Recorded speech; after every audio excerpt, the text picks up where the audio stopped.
बिस्मिल्लाहिर्रहमानिर्रहीम। या अय्युहल्लज़ीना आमनू ला तदखुलू बुयूतन गैर बुयूतिकुम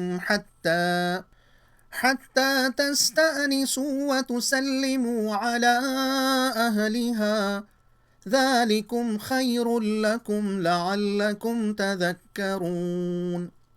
فإن لم تجدوا فيها أحدا فلا تدخلوها حتى يؤذن لكم، وإن قيل لكم ارجعوا فارجعوا هو أزكى لكم، والله بما تعملون عليم.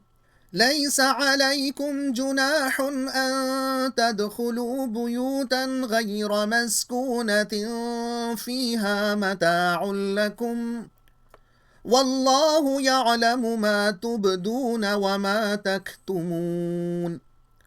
قل للمؤمنين يغضوا من أبصارهم ويحفظوا فروجهم، ذلك أزكى لهم، إن الله خبير بما يصنعون.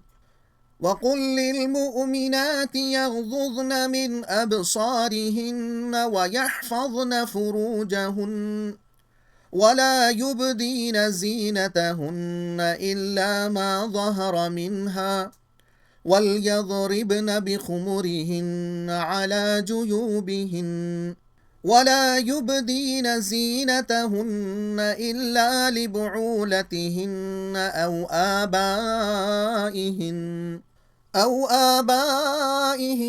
أو آباء بعولتهن أو أبنائهن أو أبناء بعولتهن أو إخوانهن أو بني إخوانهن أو بني أخواتهن أو نسائهن أو ما ملكت أيمانهن أو التابعين غير أولي الإربة من الرجال أو الطفل الذين لم يظهروا على عورات النساء، ولا يضربن بأرجلهن ليعلم ما يخفين من زينتهن، وتوبوا إلى الله جميعا أيها المؤمنون لعلكم تفلحون.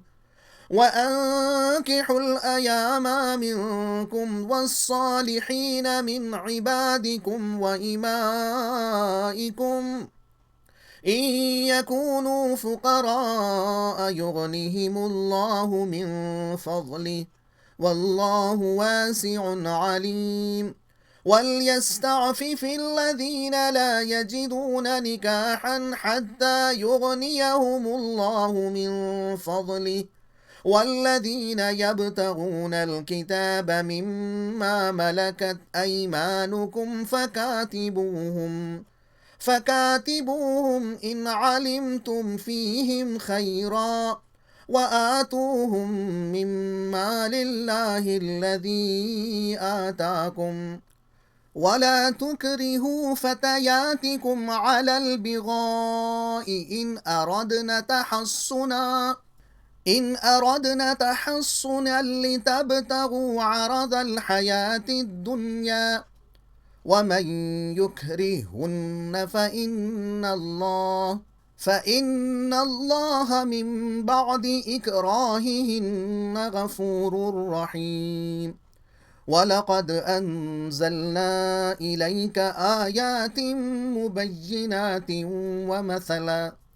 ومثلا من الذين خلوا من قبلكم وموعظة للمتقين. मज़मून इस्लामी मुआशरे में बुराइयों के सद्दबाब के लिए चंद अहकाम। मतलब, ए मुसलमानों, किसी के घर में बग़ैर इजाज़त दाखिल न हो, और जब दाखिल हो तो सलाम करके दाखिल हो। मर्दों और औरतों को चाहिए कि वो अपनी नज़र नीची रखें, अपनी शर्मगाहों और सतर की हिफाजत करें, عورتوں کو اپنا سنگھار دکھاتے ہوئے نہ پھرنا چاہیے۔